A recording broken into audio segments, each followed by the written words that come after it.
சமீபத்தில் முற்போக்கு எழுத்தாளர் சங்கத்தில் ஒரு சனாதனன்ற ஒரு வார்த்தையை துவங்கி அது ஒரு பெரிய பேசு பொருளாக ஆக்கி அது பல்வேறுபட்ட விளக்கங்கள் சொல்லப்பட்டது. மற்றவர்கள் சொல்லிய விளக்கங்களை விட நீங்கள் சொன்ன விளக்கங்கள் அது திரும்பி பல பேரால் பார்க்கப்பட்டது. அந்த வகையில் நீங்கள் எங்களுக்கு மேலும் ஒரு சின்ன அதில் சந்தேகங்கள் இருக்குது. இந்த வேதங்களும் உபநிஷதங்களும் ஒரு இந்து மதத்தினுடைய அடிப்படை விஷயங்கள் அப்படின்னு நீங்கள் சொல்கிறீங்க. அது என்ன சொல்ல வருதுங்க? வேதங்கள் உபநிஷதங்கள் என்ன தான் நமக்கு சொல்ல முயற்சிக்கு? சனாதனம் என்றால் நிலையானது என்று பொருள் தருகிறது. எந்த ஒன்றுமே மாறக்கூடியது என்பதுதான் மாறாத உண்மை என்று மார்க்சியம் பேசுகிறது. அப்படி பார்த்தால் நிலையானது என்று எப்படி நீங்கள் ஒன்றை சொல்ல முடியும் என்று மார்க்சியவாதிகள் ஒருபுறம் கேட்கிறார்கள். சனாதனம் என்ற சொல்லுக்கு தவறான புரிதலோடு தவறான கருத்துக்களை பெரியாரிஸ்டுகள் பரப்பி கொண்டிருக்கிறார்கள். ஆனால் உண்மை என்னவென்று நாம் பார்க்க வேண்டும்.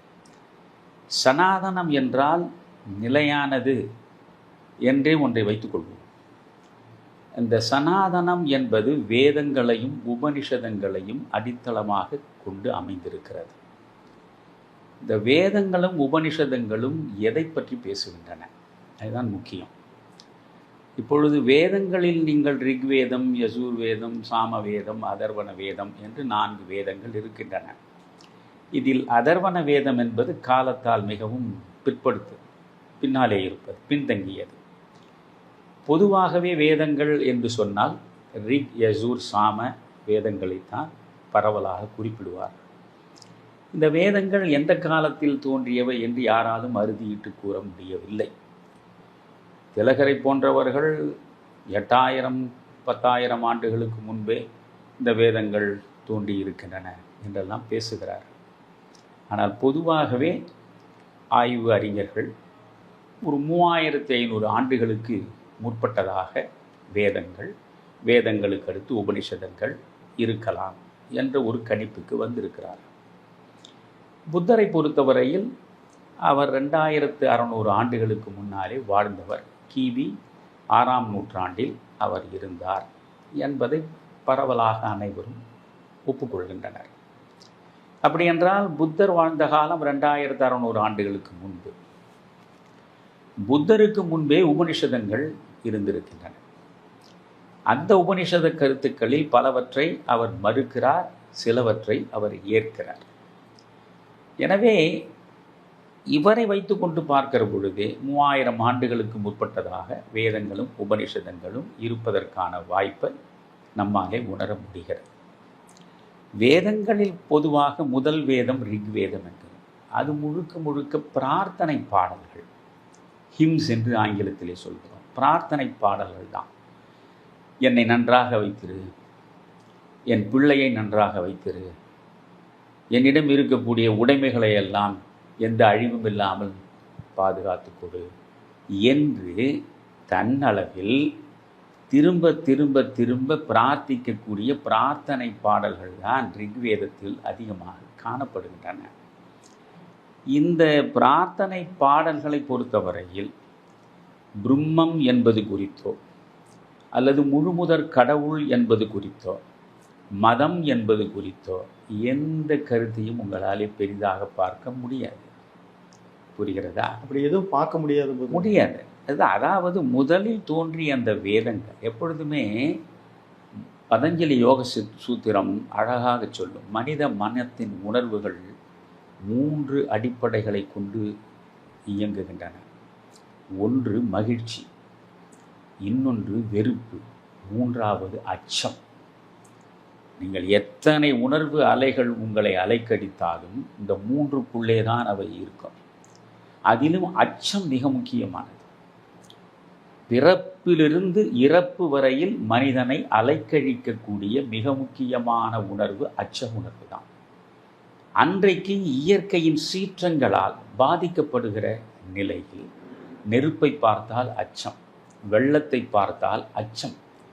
எனவே இப்படி அச்சத்தின் பார்ப்பட்டவர்கள் அவற்றிடமிருந்து தங்களை பாதுகாத்துக் கொள்வதற்கு அவற்றை வழிபடுகிறார்கள். அந்த பிரார்த்தனை பாடல்களை தான் நீங்கள் பார்க்கலாம். நீங்கள் ஆதி வேதத்தில் பார்க்கிற பொழுது இயற்கையைத்தான் நாங்கள் வழிபடுகிறார்கள். நீங்கள் பாருங்கள், வருணன் என்றால் மழையை தான், அக்னி தேவன் என்றால் நெருப்பை, இப்படி அக்னியை, காற்றை, இந்திரனை எல்லாம் அவர்கள் வழிபடுகிறார். இதையெல்லாம் நான் சொல்வதென்றால் பெரிய புராணமாக போயிடும். நான் சுருக்கமாக சொல்ல விரும்புவது, இந்த வேதங்களில் பெரிதாக மதம் குறித்தோ சாதி குறித்தோ எதுவும் பேசப்படவில்லை. ஒன்றை நீங்கள் தெளிவாக புரிந்து கொள்ள வேண்டும். இரண்டாவது, இந்த வேதங்களில் சொல்லப்பட்ட கருத்துக்களை இன்னும் ஆழமாக ஆய்வு செய்து பிரம்மம் என்கிற தேடலில் வந்து நிற்பது தான் உபனிஷத். உபனிஷத் என்று சொன்னாலே ஒருவர் அடுத்தவரோடு பக்கத்தில் இருந்து உரையாற்றுவது, இங்கே குருவும் சீடனும் பேசிக்கொள்வது போல இருப்பது தான் உபனிஷதங்கள். வேதங்கள், உபனிஷதங்களை யார் யார் உருவாக்கினார்கள், வேதங்களை யார் யார் உருவாக்கினார்கள் என்பதில் தெளிவு இல்லை. நான் அதில் கொஞ்சம் ஆழமாக சொல்வதென்றால், வேதங்கள் இப்பொழுது நாம் சமஸ்கிருதத்தின் மூலமாக அறிந்து கொள்கிறோம். ஆனால் வேதங்கள் இன்றைய சமஸ்கிருதத்தில் உருவாக்கப்படவில்லை. சமஸ்கிருதம் என்றாலே செம்மைப்படுத்தப்பட்ட மொழி என்றுதான் பொருள். எனவே இதற்கு முன்பு இருந்த மொழி வேறு. அந்த மொழியில்தான் இந்த வேதங்கள் உருவாக்கப்பட்டிருக்கின்றன. ஒரு 4000-3500 ஆண்டுகளுக்கு முன்னால் உருவானதனால் இந்த வேதங்களில் பல மந்திரங்கள் காணாமலே போய்விட்டன. சில மந்திரங்களுக்கு நம்மால் பொருள் கொள்ள முடியவில்லை. ஆனால் இவற்றை பற்றி பொதுவாக இந்து சமயம் என்ன சொல்கிறது? இவை அபௌருஷேயம். அபௌருஷேயம் என்றால் மனிதரால் உருவாக்கப்படாதது. மனிதர்களால் உருவாக்கப்படவில்லை என்றால் இந்த வேதங்களை உருவாக்கியது யார் என்ற ஒரு கேள்வி வரும். அந்த கேள்விக்கு என்ன இந்து சமயம் சொல்கிறது என்றால், இறைவனுடைய மூச்சு காற்றில் மூலமாக முனிவர்களுக்கு கிடைத்த அனுபூதியின் அடிப்படையில் வந்து சேர்ந்தவைதான் இந்த வேத மந்திரங்கள். இப்பொழுது உடனே நீங்கள் கேட்கலாம், இறைவனுடைய மூச்சு காற்றில் முனிவர்களுடைய காதுக்குள்ளே வந்து அவர்கள் சிந்தைக்குள்ளே நிறைந்து அது வார்த்தைகளாக வடிவம் எடுத்தது என்றால் எப்படி ஐயா நம்புவது என்று கேட்கலாம். இப்பொழுது பைபிளை நாம் பார்க்கிறோம். பைபிளில் கர்த்தருக்கு பின்னாக ஏராளமானவர்கள் அவருடைய உரைகளை கேட்பதற்கு பின்தொடர்கிறார்கள். ஒரு பாலை பெருவெளியில் கர்த்தருக்கு பின்னால் ஆயிரக்கணக்கில் மக்கள் கூடி நிற்கிறார்கள். அந்த நேரத்தில் பகல் முடிந்து இரவு தொடங்குகிறது. அத்துணை பேரும் சோர்வுற்ற நிலையில் இருக்கிறார்கள். அனைவரும் பசியோடு தவிக்கிறார்கள். அப்பொழுது கர்த்தருடைய சீடர்களில் ஒருவன், ஐயா கர்த்தரே, நம்மிடம் 5 அப்பங்களும் 2 மீன்களும் இருக்கின்றன. ஆனால் கூடியிருப்பவர்கள் ஆயிரக்கணக்கில் இருக்கிறார்கள். இவர்களை எப்படி பசியாற்றுவது என்று சீடன் கேட்கும்போது, அந்த 5 அப்பங்களையும் 2 மீன்களையும் கர்த்தர் கையிலே வாங்கி விண்ணை பார்த்து கடவுளை போற்றி அவற்றை பிட்டு சீடர்களிடம் கொடுத்து அனைவருக்கும் அளிக்க சொல்கிறார். அற்புதங்களை நிகழ்த்துகிறார். ஆமாம். அப்படி கொடுக்கிற பொழுது 5000த்திற்கும் மேற்பட்டவர்கள் உண்டு பசியாறுகிறார்கள். எஞ்சிய உணவு 12 கூடைகளில் நிரம்பி ததும்பி கிடந்தன என்று பைபிள் பேசுகிறது. கடலின் மீது நடந்தார் என்று பைபிள் பேசுகிறது. கர்த்தர் நீரை திராட்சை ரசமாக்கினார் என்று பேசுகிறது. நோயுற்றவர்களை நோயிலிருந்து அவர் விடுவித்தார். பார்வையற்றவர்களுக்கு பார்வை வழங்கினார். முடமாக இருந்தவர்களை நடக்கச் செய்தார் என்றெல்லாம் பல்வேறு அற்புதங்கள் விவிலியத்தில் பேசப்படுகிறது அல்லவா? அப்படி என்றால் அவற்றை நீங்கள் நம்ப மாட்டீர்களா? ஒன்று. இஸ்லாம் இருக்கிறது. இஸ்லாமை பொறுத்தவரையில் நபிகளார், அவர்தான் கடைசி இறை தூதர். நபிகள் பெருமானாரை உம்மி என்று சொல்கிறது. உம்மி என்றால் எழுத படிக்க தெரியாதவர். எழுத படிக்க தெரியாத உம்மி நபிகளார் ஹீரா மலை குன்றில் போய் அடிக்கடி உட்கார்ந்து தனிமை தவம் இருப்பார். அப்படி ஒரு நாள் அவர் தனிமையில் இருக்கிற பொழுது வானத்திலிருந்து ஜிப்ரீல் என்கிற வானவர் கீழிறங்கி வந்து அவரிடம் ஓதுவீராக என்று கட்டளையிடுகிறார். அதாவது எழுதப்பட்டதல்ல, இறக்கப்பட்டது. இறக்கப்பட்டது, விண்ணிலிருந்து இறைவனால் இறக்கப்பட்டது. அதாவது ஒரு நாளில் அல்ல, அதை நன்றாக புரிந்து கொள்ள வேண்டும். 23 ஆண்டுகள் தொடர்ந்து இறைவனால் இறைத்தூதர் நபிகளாருடைய வாய்வழியாக இறக்கப்பட்ட வாசகங்கள் தான் இந்த திருமறை குர்ஆன் என்று சொல்கிறது இஸ்லாம். அதே மாதிரி விண்ணேற்றம் என்பது இருக்கிறது. நபிகளார் எப்படி விண்ணோக்கி சென்றார் என்பது குறித்தெல்லாம் மார்க்கம் பேசுகிறது. ஆனால் ஒன்று, கர்த்தர் செய்த அற்புதங்களைப் போல அதிகமாக அற்புதங்களை நபிகளார் செய்ததாக மார்க்கம் சொல்லவில்லை. ஒரு முறை நபிகளாரிடமே நீங்கள் செய்த அற்புதங்களிலேயே எது மிகச்சிறந்தது என்று கருதுகிறீர்கள் என்று கேட்டார். இப்போ நபிகளார் சொல்கிறார், நான் ஒரே ஒரு அற்புதம் தான் செய்திருக்கிறேன், அது வேறொன்றும் இல்லை, என் மூலமாக இறைவன் தந்த திருக்குர்ஆன், இதை தவிர எதுவும் இல்லை என்று பேசுகிறார். என்னுடைய விஷயம் என்னென்ன, இவ்வளவு விளக்கம் எதற்குன்னா, பெர்ட்ராண்ட் ரஸ்ஸல் அழகாக ஒரு வரி சொல்கிறார், all religions are based only on faith. எந்த மதமாக இருந்தாலும் அந்த மதம் நம்பிக்கையின் மீது தான் கட்டப்பட்டிருக்கிறது. அந்த மதம் சொல்வதை நீங்கள் நம்பவில்லை என்றால் நீங்கள் அந்த மதத்தை சார்ந்தவர் இல்லை. கன்னிமேரிக்கு கர்த்தர் பிறந்தார் என்று நம்பினால்தான் நீங்கள் கிறித்துவராக இருக்க முடியும். உம்மியாக இருந்தவர் மூலமாகத்தான் இறைவன் 23 ஆண்டுகளாக வழங்கிய வசனங்கள் திருமறையாக இருக்கின்றது என்று நம்பினால்தான் நீங்கள் இஸ்லாமியராக இருக்க முடியும். அதுபோன்றுதான் இறைவனுடைய மூச்சு காற்றின் மூலமாக காதின் வழியாக வந்து சேர்ந்து அது அவர்கள் சிந்தனைக்குள்ளே படர்ந்து அவர்களுடைய வாய் வழியாக அனுபூதி நிலையில் வந்து விழுந்தவை வேதங்கள் என்று சொன்னால் அதை நீங்கள் நம்பித்தான் ஆக வேண்டும். அதை எல்லாரையும் நம்ப சொல்லவில்லை இந்து மதம். நம்பக்கூடியவனுக்கு கடவுள், நம்பாதவனுக்கு வெறும் கல் என்றே இந்து மதம் பேசுகிறது. எனவே நீங்கள் சனாதனம் என்று சொல்லுகிற பொழுது இந்த வேதங்களும் உபனிஷதங்களும் அடிப்படையாக கொண்டவை. சனாதனம் என்பதும் இந்து மதம் என்பதும் வேறு வேறு கிடையாது. இந்த சனாதனம் இப்படி வேதங்களின் வழியாக வந்தது என்பதை நீங்கள் நம்பினால் இந்துவாக இருக்க போகிறீர்கள். நம்பவில்லை என்றாலும் நீங்கள் இந்துவாக இருக்க முடியும். அதுதான் இந்து மதத்தின் சிறப்பே. இப்போ நாத்திகனாக கூட இருந்து கொண்டு நான் இந்துவாக இருக்கிறது உங்களால் சொல்ல முடியும். வேறு எந்த மதத்திலும் அப்படி சொல்ல முடியாது. வேறு எந்த மதத்திலும் மத நம்பிக்கைக்கு எதிராக உங்களால் கருத்தை சொல்லிவிட்டு அந்த மதத்தில் உங்களால் இருக்க முடியாது. ஆனால் ஒரு இந்து நாத்திகனாகவே இருக்கலாம். காரணம், 6 தரிசனங்கள் இருக்கின்றன. இந்த மண் மூலமாக வந்து சேர்ந்த 6 தரிசனங்கள்: நியாயம், வைசேஷிகம், சாங்கியம், அதற்கு பிறகு பார்த்தீங்கன்னா யோகம், பிறகு மீமாம்சம், அதற்கு பிறகு பூர்வ மீமாம்சம், உத்தர மீமாம்சம் என்ற 6 தரிசனங்கள். இந்த உத்தர மீமாம்சம் தான் நீங்கள் சொல்லுகிற உபனிஷதங்களை அடிப்படையாக கொண்ட வேதாந்தம். இந்த 6 தரிசனங்களில் எல்லா தரிசனங்களும் கடவுளை ஏற்றுக்கொள்கின்றன என்று சொல்ல முடியாது. கடவுளை மறுக்கக்கூடிய தரிசனங்களும் இருக்கின்றன. ஆனால் இவை அனைத்துமே இந்து தரிசனங்களாகத்தான் பார்க்கப்படுகின்றன. ஒன்றா எல்லாத்துக்குமே சனாதன தர்மம் தான் பேர். எல்லாமே சனாதனம் என்பது வாழ்வியல் கோட்பாடு. ஒரே வரியில் சொல்கிறேன், சனாதனம் எந்த மதமாக இருந்தாலும் ஒழுக்க விதிகளை அடிப்படையாக கொண்டு இயங்குகிறது. அதுதான். கடவுளை பற்றி பேச வேண்டும் என்பது கூட கிடையாது. இப்பொழுது புத்த மதம் கடவுளை பேசவில்லை. சமணம் கடவுளை மறுக்கிறது. ஆனால் அவையும் சமயங்களாகத்தான் போற்றப்படுகின்றன.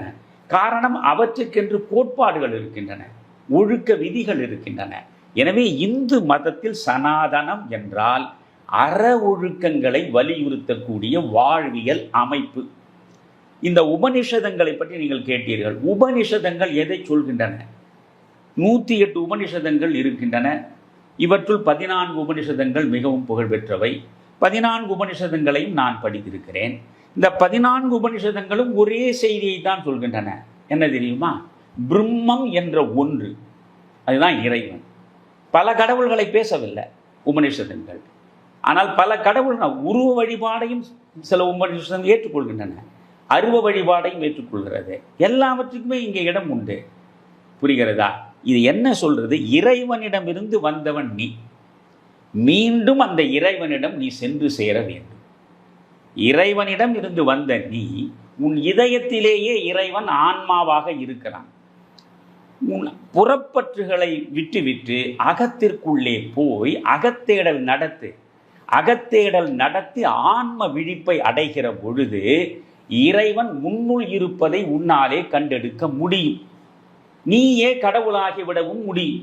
அதுதான் தத்துவம் அசி, அகம் பிரம்மாஸ்மி என்றெல்லாம் பேசுவது. எனவே மிக உயர்ந்த சிந்தனைகளை இந்த மண்ணில் கொண்டு வந்து சேர்த்தது தான் உபனிஷதங்கள், வேதங்கள். இந்த உபனிஷதங்களிலும் வேதங்களிலும் தெளிவாக சொல்கிறேன், அழுத்தமாக சொல்கிறேன், சாதியை பற்றிய எந்த செய்தியும் கிடையாது. 4 வகை பகுப்புகளை பற்றி பிருகதாரண்ய உபனிஷதம் பேசுகிறது. அதாவது பிராமணர், பிறகு சத்திரியர், வைசியர், வேளாளர். இந்த 4 வகுப்புகளை பிருகதாரண்ய உபனிஷதம் பேசுகிறது. ஆனால் சாதி பேசவில்லை. இந்த 4 வகுப்புகளில் உயர்வு தாழ்வு பேசவில்லை. பிராமணனுக்கு பிறந்தவன் பிராமணன் இல்லை என்றே பிருகதாரண்ய உபனிஷதம் பிரகடனம் செய்கிறது. குணத்தின் அடிப்படையில் உனக்கு இந்த வகுப்பு நிர்ணயிக்கப்படுகிறதே தவிர பிறப்பின் அடிப்படையில் இல்லை. அதனால்தான் இதற்கு பின்னாலே வந்த பகவத்கீதை சதுர்வர்ணம் மயா சிருஷ்டம் குண கர்ம விபாகச. எந்த திராவிட இயக்கத்தை சார்ந்தவர்களும் நான் தெளிவாக கேட்கிறேன். 4 வகுப்புகள். அந்த 4 வகுப்புகள் இறைவனால் படைக்கப்பட்டன, சமூகத்தில் அமைக்கப்பட்டன என்பது சொல்கிற நீங்கள் 4 வகுப்புகளுக்கு அடுத்த வரி என்ன சொல்கிறது பகவத்கீதை? குண கர்ம விபாகச. உன்னுடைய குணத்தின் அடிப்படையிலும் நீ செய்யக்கூடிய செயல்களின் அடிப்படையிலும் தான் இந்த 4 வகுப்புகளில் எந்த ஒரு வகுப்பில் நீ இருக்கிறாய் என்பது நிர்ணயிக்கப்படும். எனவே இதில் வேற்றுமைக்கு இடமில்லை, உயர்வு தாழ்வுக்கு இடமில்லை. ஆக சாதியை பேசாத, உயர்வு தாழ்வை வலியுறுத்தாத, மனிதர்கள் அனைவருக்குள்ளேயும் இருப்பது ஒரு ஆன்மாதான், அந்த ஆன்மாதான் இறைவன். எனவே எல்லா உயிர்களிலும் இறைவனை பார்ப்பதும், எல்லா உயிர்களில் இறைவனை பார்ப்பதனால் எப்படி? எல்லா உயிர்களிலும் உன்னை பார்க்க வேண்டும், எல்லா உயிர்களையும் உன்னுள் பார்க்க வேண்டும். காரணம், எல்லா உயிர்களில் இருப்பதும் இறைவன் தான், என்னுள் இருப்பதும் இறைவன் தான் என்ற நிலைக்கு நீங்கள் வந்துவிட்டால் அங்கே மனமயக்கம் இல்லை, கவலை இல்லை, யாரையும் வெறுப்பதற்கு இடமும் இல்லை என்று ஈசாவாசியம் தெளிவாக பேசுகிறது. எனவே 14 உபநிஷதங்களில் நான் படித்தவற்றையெல்லாம் விளக்குவது என்று தொடங்கிவிட்டால் அது ஒரு பேருரையாக முடிந்துவிடும். சொல்லக்கூடியது ஒன்றுதான். எந்த வேதத்திலும் எந்த உபனிஷதத்திலும் சாதி பற்றிய குறிப்புகள் கிடையாது. உபனிஷதங்களில் 4 வகை வகுப்பு இருந்தாலும் அந்த வகுப்பு பிறப்பின் அடிப்படையில் பேசப்படவில்லை. புரிகிறதா? இதுதான். இவ்வளவு அழகா ரத்தன சுருக்கமா நீங்க உபநிஷத்துக்களை பத்தியே நீங்க சொல்லியிருக்கீங்க. ஆனா அந்த பகுதிகளை யாரும் அவங்க தொடர்றதில்லை. இந்த இறை மறுப்பாளர்களோ அல்லது முற்போக்கு எழுதுகளோ எதுவும் தொடரதில்லை. மனுஸ்மிருதியை பற்றி தான் அதிகமாக பேசுகிறாங்க. அதில் எங்களை மாதிரி எளிய இறை வழிபாடு இருக்கிறவங்களுக்கு இப்போ அங்கே தான் நாங்கள் திகைச்சிட்றோம். இப்போ நீங்கள் மனுஸ்மிருதியை பற்றி உங்களுடைய பார்வை? நான் மனுஸ்மிருதியை முழுவதுமாக ஏற்கக்கூடியவன் இல்லை. நீங்கள் சொன்ன வேதங்கள் உபனிஷதங்கள் என்று இருக்கின்றன. இன்னும் கூட நிறைய மக்களுக்கு தெளிவை தருவதற்காகத்தான் நாம் எதையுமே பேச வேண்டும். சினவை சொரிந்து கொடுப்பதற்காக மற்றவர்கள் செய்கிற வேலையை தமிழர் மணியன் ஒருபோதும் செய்ய மாட்டான். ஆனால் நான் சொல்லக்கூடிய சிலவற்றை நீங்கள் அமைதியாக அவற்றை கேட்டு அதை மக்களிடம் கொண்டு போய் சேர்க்க வேண்டும். இப்பொழுது சாதி குறித்தோ அல்லது சாதி பிரிவினை குறித்தோ உயர்வு தாழ்வோ இருக்கிறதா, வேதத்தில் இருக்கிறதா, உபநிஷத்தில் இருக்கிறதா என்றால் நான் 2 செய்தி மட்டும் உங்களுக்கு சொல்கிறேன். சாந்தோக்கிய உபனிஷதம் என்று ஒரு அற்புதமான உபனிஷதம். இந்த உபநிஷத்தில் 2 செய்தி இருக்கிறது. ஒன்று, ஞானச்சுதி என்ற ஒரு அரசன் தன்னுடைய அரண்மனையின் மேல் மாடியில் அவன் ஓய்வு பெற்று கொண்டிருக்கிறான். அந்த நேரத்தில் வானத்தில் அன்னப்பறவைகள் பறந்து வருகின்றன.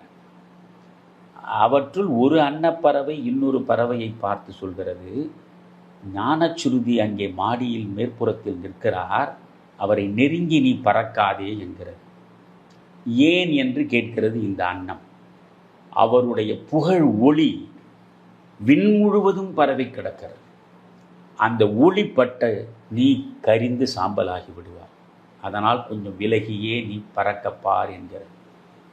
உடனே அந்த அன்னம் கேட்கிறது, அவ்வளவு ஆற்றல் பெற்று அவ்வளவு புகழொளி கொண்டவனா இந்த ஞான சுருதி என்று கேட்டுவிட்டு, அதோ அங்கே வண்டிக்கு கீழே கிடக்கிறாரே ரைக்கிறவர், அந்த ரைக்கிறவரை விட இவன் பெரிய ஞானியா, இவன் பெரிய புகழொளி படைத்தவனா என்று கேட்டுவிட்டு பறந்து கொண்டே இருக்கின்றன. அதிர்ந்து போகிறான் மன்னன். நம்மை விட இந்த மண்ணில் மிகப்பெரிய புகழை பேரொளியாக பெற்றவன் எங்கோ ஒரு வீதியில் ஒரு வண்டியின் கீழே கிடக்கிறான் என்று சொல்லிவிட்டு பறக்கிறதே பறவை, அவனை யார் என்று பார்ப்போம் என்று இவன் தேரையும் பசுக்களையும் அணிகலன்களையும் எல்லாம் பரிசு பொருளாக எடுத்துக்கொண்டு இந்த ரைக்கிறவனிடம் போய் நிற்கிறான். ரைக்கிறவன் என்ன அவனை பார்த்தவனே சொல்கிறான், சூத்ரா. முக்கியமாக கவனிக்கணும், யாரை பார்த்து சொல்கிறான்? சத்திரியனை பார்த்து. சூத்ரா, உன்னுடைய தேரையும் உன்னுடைய பசுக்களையும் உன்னுடைய அணிகலன்களையும் நீயே வைத்துக்கொள் என்கிறான். அடுத்த கதையை நீளமாக நாம் போக வேண்டாம். சத்திரியன் இவன்.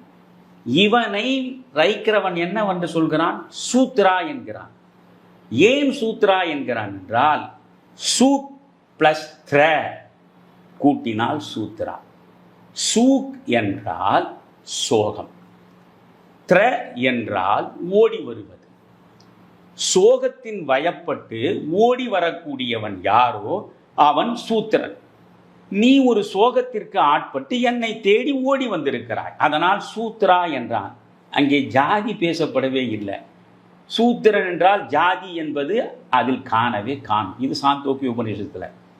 இப்பொழுது நம்முடைய திராவிட பாரம்பரியத்தில், அதுவும் உதயநிதி வரையில் இருக்கக்கூடியவர்கள் பேசக்கூடியவற்றில் மிக முக்கியமானது, எல்லாருக்கும் கல்வி மறுக்கப்படவில்லையா சனாதனத்தில் என்று சொல்கிறார்கள்.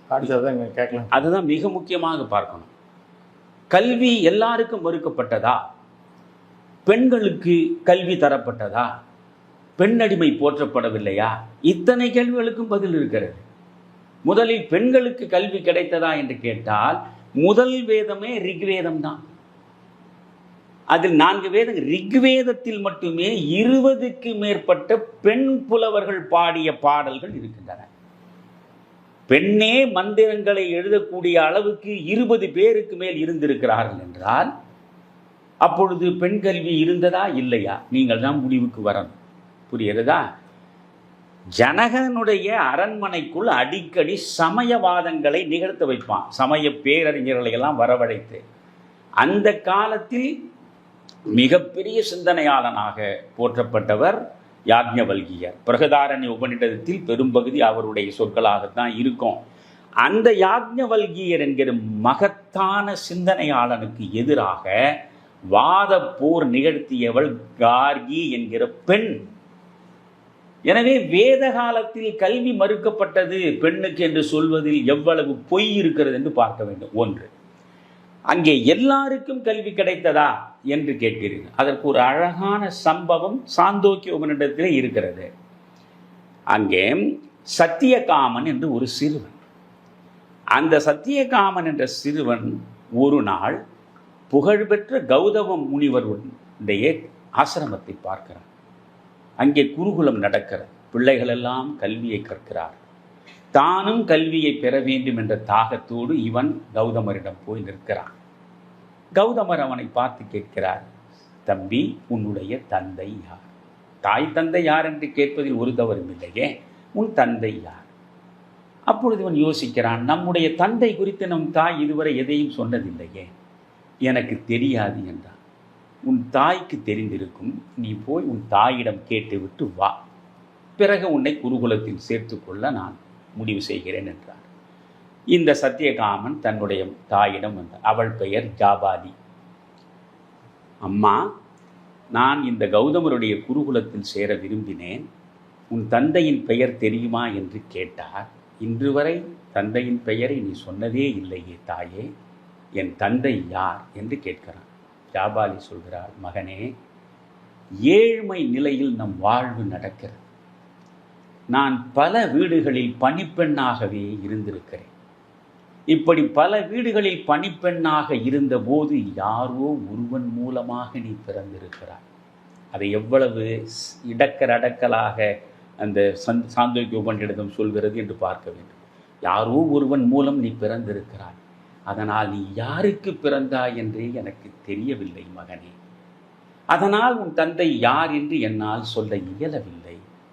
வேண்டுமானால் நீ அந்த கௌதம முனிவரிடம் போய் சொல், என் பெயர் சத்தியகாமன், என்னுடைய தாயின் பெயர் ஜாபாலி, என் தாய் பல இடங்களில் இளமையில் பணியாற்றிய பொழுது யாரோ ஒருவர் மூலமாக என்னை பெற்றெடுத்தேன் என்று உங்களிடம் சொல்லச் சொன்னால் என்று நேரே போய் சொல் என்றார்.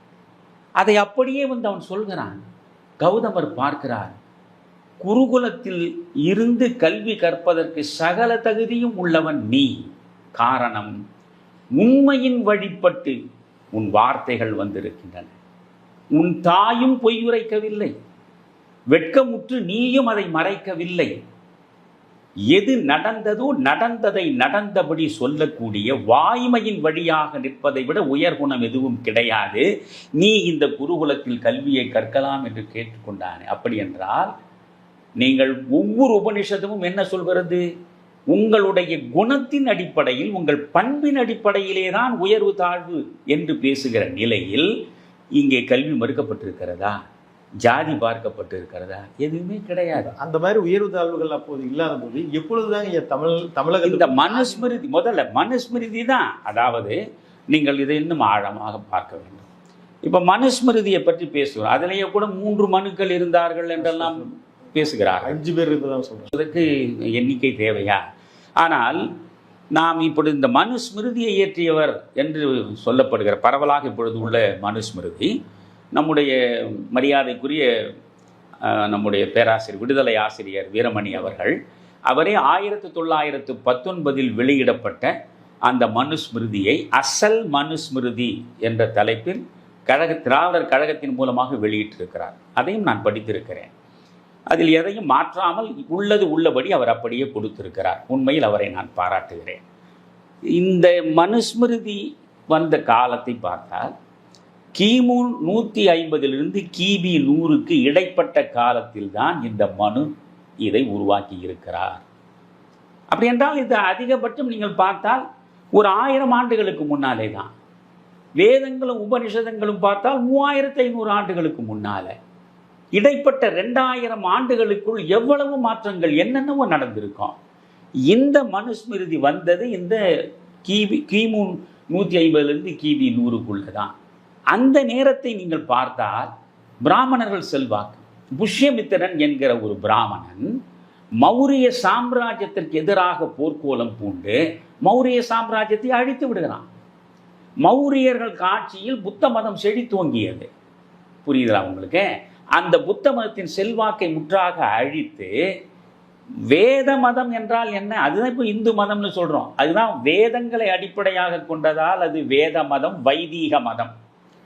அந்த வைதீக மதத்தில் உள்ள 4 வகை பிரிவு இருக்குல்ல, அந்த பிரிவில் மேற்பிரிவு என்று இருக்கிறது, கீழ்பிரிவுன்னு கிடையாது. ஆனால் பிராமணன் பிரிவு இருக்குல்ல, அந்த பிராமணனாக இருக்கிற இந்த புஷ்யமித்திரன் பிராமண மேலாதிக்கத்தை கொண்டு வருகிறான். அப்போ அங்கிருந்து தான் தொடங்குது. அந்த நேரத்தில் இந்த பிராமண மேலாதிக்கத்தை வலியுறுத்துவதற்காகவே மனுஸ்மிருதி உருவாக்கப்படுகிறது. இங்கே தான் நீங்கள் இன்னொன்றை தெளிவாக புரிந்து கொள்ளணுன்ற. இந்து சமயத்தை பொறுத்தவரை, சனாதனம் என்று பேசுகிற இந்து சமயத்தை பொறுத்தவரை ஸ்ருதி என்பது வேறு, ஸ்மிருதி என்பது வேறு.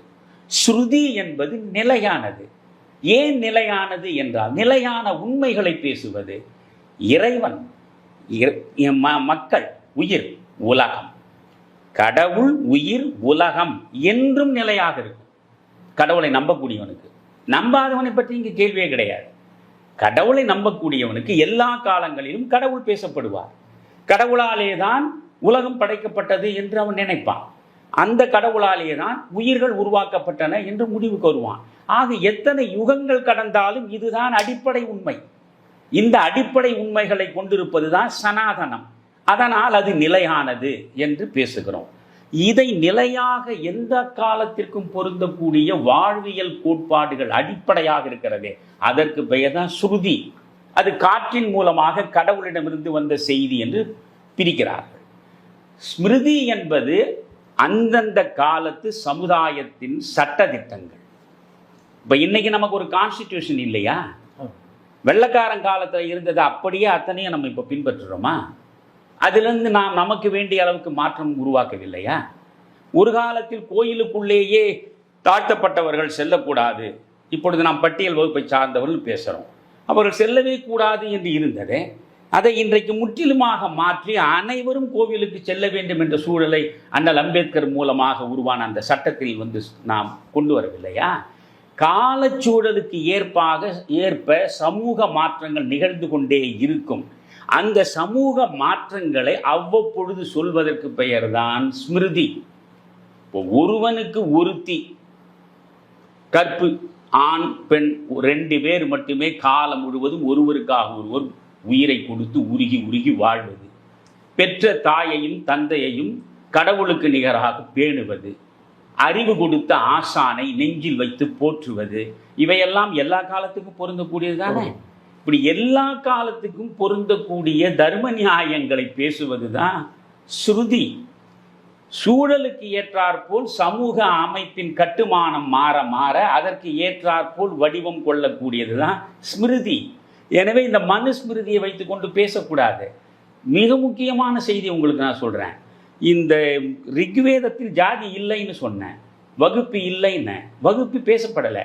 ஆனால் இந்த ரிக்வேதத்தில் தான் பிரம்மனுடைய தலையிலிருந்து பிராமணன் பிறந்தான், தோள்களிலிருந்து சத்திரியன் பிறந்தான், தொடையிலிருந்து வைசியன் பிறந்தான், பாதத்திலிருந்து சூத்திரன் பிறந்தான் ஒரு ஸ்லோகம் இருக்கிறது. அதை வைத்துக்கொண்டு தான் இவர்கள் பேசிக் கொண்டிருக்கிறார்கள். அந்த ஸ்லோகம் இடைச்செருகள் என்று நான் திரும்ப திரும்ப பல நேர்காணலில் சொல்லியிருக்கேன். நீங்கள் மறுபடியும் விளக்கமாக உங்களுக்கு நான் சொல்லணும்னு சொன்னால், இந்த மனுஸ்மிருதியில் தான் இது தெளிவாக பேசப்படுது. பிரம்மனுடைய தலையிலிருந்து பிராமணனும், தோள்களிலிருந்து சத்திரியனும், தொடையிலிருந்து வைசியனும், இந்த பாதங்களில் இருந்து சூத்திரனும் பிறந்தான். எனவே தலை என்பது தான் உயர்ந்த இடம், சிந்தனையை உருவாக்குவது, மூளை இருக்கிறது. அதனால் அது ரொம்ப பெருமைக்குரிய இடத்துல இருப்போம் பிராமணன், கீழே கிடக்கிறது பாதம், அதனால் அழுந்தி கிடப்போம் சூத்திரன் என்று இந்த வரையறைக்கு உட்பட்டு வாழ்க்கை முறையை வகுத்து கொடுத்தது மனுஸ்மிருதியில் தான் பார்க்கலாம். நீங்கள் இதை நீங்கள் பாகவதத்திலும் பார்க்கலாம், புரியுதா? ஆனால் இந்த மாதிரியான அடிப்படை வேற்றுமைகளை நீங்கள் எந்த உபனிஷதத்திலும் பார்க்க முடியாது. அதனால் ஸ்ருதி என்பது தான் நமக்கு சனாதனம். உதயநிதி வகையறாக்களுக்கு நான் சொல்லிக்கொள்வது, நாங்கள் இந்து மதம் சனாதன மதம் என்று போற்றுவது எந்த வேற்றுமையும் இல்லாத, எல்லா உயிர்களிலும் இறைவனை பார்த்து எல்லா உயிர்களையும் ஒன்றாகவே பாவிக்கக்கூடிய மிகப்பெரிய வாழ்நிலையை எங்களுக்கு வகுத்து கொடுத்த அந்த வேதங்களும் உபனிஷதங்களும் ஸ்ருதி. அந்த ஸ்ருதி தான் சனாதனம். நீங்கள் சொல்லுகிற ஸ்மிருதி அது காலங்களுக்கு ஏற்ப மாறக்கூடியது. அப்படி மாற்றமுற்ற செய்திகளை சொல்வது தான் மனுஸ்மிருதி. இந்த மனுஸ்மிருதியை நீங்கள் உட்பட அந்த வேதங்களும் உபநிஷத்துக்களை அதில் ஆழம் கண்டவர்கள், மடாதிபதிகள் உட்பட யாருமே அதை வலியுறுத்துவது கிடையாது, அதை பற்றி பேசுவது கிடையாது. ஆனால் அந்த இறை மறுப்பாளர்கள் உட்பட, திராவிட கழகத்தை சேர்ந்தவர் உட்பட அதைத்தான் எடுத்து வச்சு உதாரணமாக பேசிகிட்டு இருக்கிறாங்க. உதாரணத்துக்கு முன்னாள் மத்திய அமைச்சர் திரு ஆராசா இந்த மனுஸ்மிருதியை பற்றி மட்டுமே பல மணி நேரம் பேசி இந்த நீங்கள் சொன்ன இந்த இதை மட்டும்தான் அதிகப்படியாக பேசுகிறாங்க. அதுக்கு அடுத்து வரக்கூடிய உபநிஷத்துக்களுடைய அதை எதையுமே பேசுவதில்லை. இது எப்படி பார்க்குறீங்க? அதாவது அவர்களுக்கு அரசியல் செய்ய வேண்டும். இந்த தமிழ் மக்களை விழிப்பற்ற நிலையிலேயே வைத்திருக்க வேண்டும். இவர்கள் விழித்து கொண்டால் இவர்களுடைய வியாபாரம் படுத்துவிடும். எனவே மக்களை விழிப்பற்ற நிலையில் வைத்திருக்க வேண்டுமென்றால் அவர்களை உணர்வு வயப்படுத்த வேண்டும். அறிவு வயப்படுத்துவது என்பது வேறு, உணர்வு வயப்படுத்துவது என்பது வேறு. பெரும்பாலும் இன்றைக்கு தமிழ்நாட்டில் மக்கள் அனைவருமே உணர்வு வயப்பட்டவர்களாகத்தான் இருக்கிறார். உணர்ச்சியை தூண்டினால் போதும். மொழியை சொல்லி, இனத்தை சொல்லி, சாதியை சொல்லி தூண்டுகிற பொழுது நீங்கள் தலைவராகி விடுகிறீர்கள். எனவே இவருடைய நோக்கம் சமூகம் சிதைகிறதே, மக்களிடையே நல்லிணக்கம் இல்லாமல் போகிறதே. பிணக்கும் பூசலும் பிளவுமாக பிரிந்து கிடக்கிறதே என்பது குறித்தெல்லாம் கவலை இல்லை. அவை உருவாக வேண்டும். அவற்றின் மூலம் நாம் தலைவராக வேண்டும், நாம் அதிகாரத்தில் அமர வேண்டும், பதவிகளை பெற வேண்டும், முடிந்தவரை கோடி கோடியாக கொள்ளையடிக்க வேண்டும். அவ்வளவுதான் இவர்கள் நோக்கம். நான் என்ன சொல்கிறேன், மனுஸ்மிருதியை நான் ஏற்பவன் இல்லை. ஆனால் மனுஸ்மிருதி முழுவதையும் நான் வாசித்திருக்கேன். மனுஸ்மிருதியில் நல்லதே இல்லைன்னு நீங்கள் சொல்ல முடியாது. நீங்கள் நல்லனவற்றை கொள்ள வேண்டும், அல்லனவற்றை தள்ள வேண்டும். அதற்குத்தான் அறிவை கொடுத்துருக்கிறான் ஆண்டவன். இப்போ இந்த மனுஸ்மிருதியை எடுத்துக்கங்க. நான் ஒன்று சொல்கிறேன், ஒரு ஆசிரியனை விட ஆச்சாரியன் 10 மடங்கு உயர்ந்தவன். ஒரு ஆச்சாரியனை விட பெற்றெடுத்த தந்தை 100 மடங்கு உயர்ந்தவன். பெற்றெடுத்த தந்தையை விட சுமந்த தாய் 1000 மடங்கு உயர்ந்தவள். பேசுவது எது? இந்த மனுஸ்மிருதி தான். பெண்ணடிமைத்தனத்தை பேசுகிற இந்த மனுஸ்மிருதி என்று நாம் பேசணும் இல்லையா? இந்த மனுஸ்மிருதியிலே இது இருக்கு. தாயை உடன்கட்டை சம்பந்தமா அதுல வருது, எல்லாமே இருக்கு. நான் சொல்றேன் பொறுமையா. இப்போ இந்த நீங்க ஒன்றை பாருங்க, ஆசிரியனை விட ஆச்சாரியன் 10 மடங்கு உயர்ந்தவன்றான். அதுவே நம்மில் பல பேருக்கு வேற்றுமை புரியாது. ஆசிரியன் யார், ஆச்சாரியன் யார்? காசுக்கு கற்றுக் கொடுப்பவன் ஆசிரியன். கைமாறாக எதையுமே கருதாமல் தன்னிடம் இருக்கக்கூடிய அறிவை அடுத்தவனுக்கு அள்ளி அள்ளி வழங்கக்கூடியவன் ஆச்சாரியன். எனவே காசுக்கு கற்றுக் கொடுக்கிற ஒரு ஆசிரியனை விட கைமாறு கருதாமல் அறிவை வழங்கக்கூடிய ஆச்சாரியன் 10 மடங்கு உயர்ந்தவன். அந்த ஆச்சாரியனை விட பெற்றெடுத்த தந்தை 100 மடங்கு உயர்ந்தவன். அந்த தந்தையை விட சுமந்தாளே தாய், அவள்தான் 1000 மடங்கு உயர்ந்தவள், அவளை நீ போற்ற வேண்டும் என்று தாயின் பெருமையை பேசுகிறது மனுஸ்மிருதி தான். அதை நான் பார்க்குறேன். புரியுதுங்களா? இது மாதிரி மனுஸ்மிருதிக்குள்ளேயே சில நல்ல விஷயங்கள் இருக்கு. இப்போ பெண்ணடிமைத்தனம் பற்றி பேசுறது, அது என்ன செய்யறதுன்னா, பெண் என்பவள் சலன புத்தி உள்ளவள், கணத்திற்கு கணம் மாறக்கூடியவள், அவளிடம் மயங்கி நீ சீரழிந்து விடக்கூடாது என்பது போல நீங்கள் வீட்டுக்குள்ளேயே சிறை வைக்க பார்க்கிறது மனுஸ்மிருதியுடைய மிக மோசமான அணுகுமுறை. பெண்ணை பொறுத்தவரை நீ பிறந்ததிலிருந்து திருமணமாகிற வரையில் தந்தைக்கு கட்டுப்பட்டவள், திருமணமான பிறகு கணவன் இருக்கும் வரையில் கணவனுக்கு கட்டுப்பட்டவள், கணவன் மறைந்த பிறகு நீ பிள்ளைக்கு கட்டுப்பட்டவள். சுயேட்சையாகவும் சுதந்திரமாகவும் ஒருபோதும் பெண்கள் நடக்கக்கூடாது. இதைவிட ஒரு பெண்ணடிமைத்தனம் உலகத்தில் எதுவுமே இருக்க முடியாது. இதை ஆண்டி ஆராசாக்கள்லாம் நிறைய நேரம் பேசட்டும், அது மக்களுக்கு போய் சேரட்டும். ஆனால் இன்றைக்கு அது இருக்கான்னு நான் கேட்குறேன். என் கேள்வி அதுதான். இன்றைக்கு எல்லா பெண்களையும் நான் இங்கே வந்து வீட்டுக்குள் பூட்டி வைத்த விந்தை மனிதர்களை பாரதி 100 ஆண்டுகளுக்கு முன்னே பேசுகிறான். இன்றைக்கி எல்லா பெண்களையும் முடிஞ்சால் பெண்கள் உங்களை வீட்டில் பூட்டி வச்சுட்டு அவங்க புறப்படுவாங்க. அந்த அளவுக்கு அவர்களுக்கு விழிப்புணர்வு வந்துடுச்சு. புரியுதா? இப்பொழுது வந்து சம உரிமையை நோக்கி, சமத்துவத்தை நோக்கி பெண் மக்கள் புறப்பட்டு கொண்டிருக்கிற போது நீ பழைய குப்பையை கிளறி அதனுடைய முடைநாற்றத்தை பரப்புவதற்கு முனைகிற பொழுது மனதில் உங்களுக்கு இருக்கிற அழுக்கை வெளிப்படுத்துகிறீர்கள். எந்த சமூக நோக்கமும் கிடையாது. இந்த ஒன்று நான் சொல்கிறேன் உங்களுக்கு, மனு 1000 விஷயம் சொல்லியிருக்கான். வாழ்க்கை முறை, எப்படி நீங்கள் வாழணும், எப்படி நீங்கள் படுக்கணும், எப்படி நீங்கள் பல்ல துலக்கணும், எப்படி எல்லாம் பண்ணணும், எல்லாம் சொல்கிறான். அதில் நான் வியந்து போனது, நீரில் மலத்தை கலப்பவன் மாபெரும் பாவின்னு மனு சொல்கிறான். நீரில் மலத்தை கலப்பவனோ நீரில் சிறுநீரை கடிப்பவனோ மாபெரும் பாவி. ஒரு பாவிகள் பட்டியல் போடுறான். அதில் இது இருக்கு. இப்போ வேங்கை வேலை பற்றி அதை தான் நான் சொல்ல வரேன். இப்போ வந்து நம்ம ஆராசா இதெல்லாம் படித்தாரா இல்லையா? விவேகானந்தரே சொல்றாரு, 100 விழுக்காடு நன்மை என்ற ஒன்றும் கிடையாது, 100 விழுக்காடு தீமை என்ற ஒன்றும் கிடையாது. நன்மைக்கு பின்னாலும் தீமை கொஞ்சம் மறைந்திருக்கும், தீமைக்கு பின்னாலும் நன்மை கொஞ்சம் படர்ந்திருக்கும். இதுதான் வாழ்வியல் முறை. எனவே இந்த மனுஸ்மிருதியில் எனக்கு வேண்டியதை நான் எடுத்துப்பேன். நான் ஆசிரியனாக நீண்ட காலம் இருந்தவன். ஆனால் அந்த மனுஸ்மிருதியை படிக்கிற போது வியந்து போகிறேன். மனுஸ்மிருதி சொல்றது, ஒரு ஆசிரியன் எந்த நிலையிலும் மாணவனை பெரம்பெடுத்து தண்டிக்கக்கூடாது. இப்போ இன்றைக்கு நீங்கள் வந்து பிள்ளைகள்லாம் பெரம்பெடுத்து ஆசிரியர் வந்து நின்னார்னாவே ஜெயிலுக்கு போக வேண்டிய நிலைக்கு ஆக்கிட்டான் இல்லையா? நீங்கள் spare the rod and spoil the சைல்டெல்லாம் இப்போ நடக்காது. நீ பெரம்பு கீழே வச்சுருந்தா பையன் கெட்டு போவான்ப்பா, நீ எவ்வளோ வேணா அடி, கண்ணை மட்டும் விட்டுட்டு மற்றபடி உடம்பு புறம் என்ன வேணா சேதாரப்படுத்து, அவனுக்கு நீ அறிவை கொடுத்தா போதும்னு சொன்ன தலைமுறை முடிஞ்சு போச்சு. ஆனால் நான் சொல்கிறேன், நீங்கள் கிமு 150லேருந்து கிபி 100ன்னா அப்போவே நீங்கள் வந்து ஒரு 1000-2000 ஆண்டுகளுக்கு முன்னால் இந்த மனுஸ்மிருதியில் மனு தெளிவாக சொல்கிறான், எப்படி நீ கல்வியை சீடனுக்கு கொடுக்க வேண்டும் என்றால் தாயின் பரிவோடு நீ கல்வியை தர வேண்டும், தண்டிப்பதன் மூலம் நீ அறிவை வழங்க முயற்சிக்காதேன்னு ஆசிரியர் சொல்கிறான். எனவே மனுவில் இப்படி, ஆனால் என்னென்னா இப்படி மனுவில் வரவேற்கத்தக்க அம்சங்கள் என்பது 25% இருக்கும். கொளுத்த வேண்டும் என்று நினைக்க வேண்டிய அளவுக்கு நமக்கு எரிச்சல் மூட்டக்கூடிய அந்த விஷயங்கள் 75%. அதனால் அந்த மனுவை தூக்கி போடுங்கன்றேன். நான் கேட்பது உங்களை ஆராசாவிலேருந்து இந்த உதயநிதியிலேருந்து ஊரில் இருக்கிற எல்லா அறிவுஜீவிகளையும் பார்த்து கேட்பது, இன்றைக்கு இந்திய அரசியலமைப்பு சட்டம் என்பது மனுஸ்மிருதியா? மனுஸ்மிருதியை வைத்து கொண்டா மோடி ஆட்சி நடத்துகிறாரு. இல்லை, அதுதான் ஜாதிகளை புகுத்தியதுன்ற மாதிரி. ஜாதி புகுத்தப்பட்டது என்றதான் நான் தான் சொல்லிட்டேன்ல. முதல்ல வருணம், வழி வழியாக இது ஒரு பரிணாமம். பரிணாமத்தில் வளர்ச்சியை நோக்கியும் போகும், வீழ்ச்சியை நோக்கியும் போகும். ரெண்டுமே பரிணாமம் தான், எவல்யூஷன் தான். வளர்ந்து கொண்டே போவது தான் பரிணாமம்னு இல்லை, புரியுதுங்களா?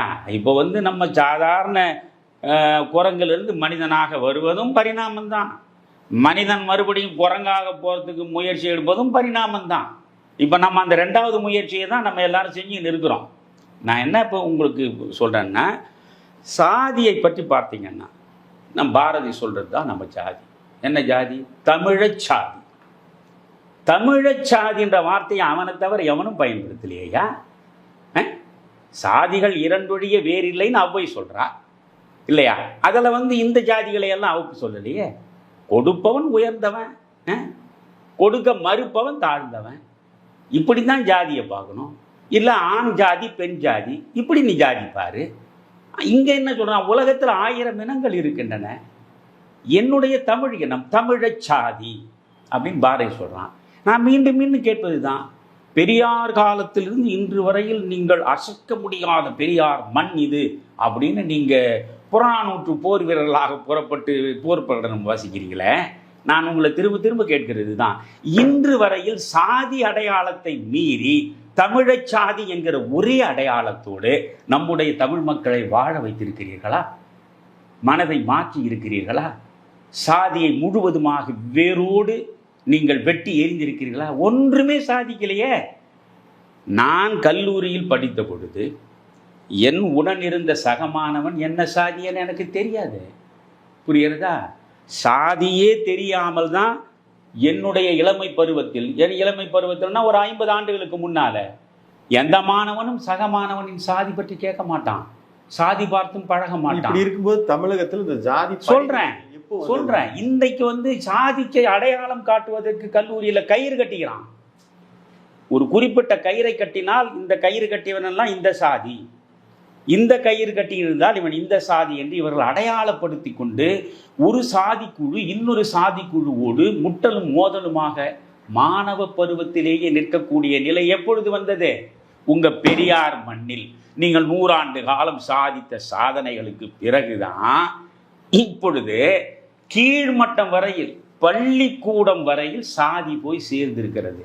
ஆனால் இந்த தமிழச் சாதி எப்படின்னா, இருக்கிற தமிழ் நூல்களிலேயே முதன்மையான நூல் என்று நாம் போற்றி பாராட்டி பராமரிப்பது தொல்காப்பியம். தொல்காப்பியத்தினுடைய வயது என்ன என்பதும் ஆய்வுக்கு உரியது தான். இருந்தாலும் தொல்காப்பியம் எப்படியும் ஒரு 2500 ஆண்டுகளுக்கு முற்பட்டதாகத்தான் இருக்கணும். அந்த தொல்காப்பியத்தை பொறுத்தவரையில் நீங்கள் சாதி என்ற சொல் இருக்குது. ஆனால் அந்த சாதி என்பது நீங்கள் நினைக்கிற பன்னியர் சாதி, அதுக்கு பிறகு நாயக்கர் சாதி, முதலியார் சாதி, அந்த சாதி இல்லை. அவன் என்ன சொல்கிறான்? நீரினுள் வாழும் சாதியை சொல்கிறான். நீர்வாழ் சாதி அருபிறப்பு உரிய தொல்காப்பிய சூத்திரம் அது. நீரில் இருக்கக்கூடிய உயிரினங்கள் இருக்குல்ல, அதை 6 பிரிவுகளாக இருக்கின்றன. நீர்வாழ் சாதியை பேசுகிறான், மனிதர்களுக்கு இடையே சாதியை பேசலை. ஆனால் அந்த தொல்காப்பியத்திற்குள்ளேயே 4 வகை வருண பாகுபாடு வந்துடுது. அந்தணர், அரசர், வணிகர், வேளாளர். அது தொல்காப்பியத்திலே வந்துடுச்சு. அப்போ தொல்காப்பியத்திலேயே வந்துடுச்சுன்னா ஏறக்குறைய 2500 ஆண்டுகளுக்கு முன்னாலேயே 4 வருண பாகுபாடு வந்துடுச்சு. சாதி பாகுபாடு வரல. சாதியை பற்றிய வார்த்தையும் சொல்லாடலும் அறவே தொல்காப்பியத்தில் இல்லை. பிரிவு என்று தான் தொல்காப்பியம் பேசுகிறது. 4 வகை பிரிவு. சமூகம் 4 வகை பிரிவுகளாக இருந்தது. ஆனால் நாம் பேசுகிறோம் இல்லையா, புறநானூறு பற்றி பேசி பேசியே தமிழ்நாட்டில் வளர்ந்தவர்களாயிட்டு நம்முடைய திராவிட இயக்கத்தில் உள்ளவங்க. புறநானூறு பிறந்த காலம்தான் தமிழனுடைய பொற்காலம் சொன்னால, முதல்ல புறநானூரில் தான் இந்த சாதியை நான் பார்க்குறேன். புறநானூரில் தான் புலையன் என்ற வார்த்தை இருக்கு. புரியுதுங்களா?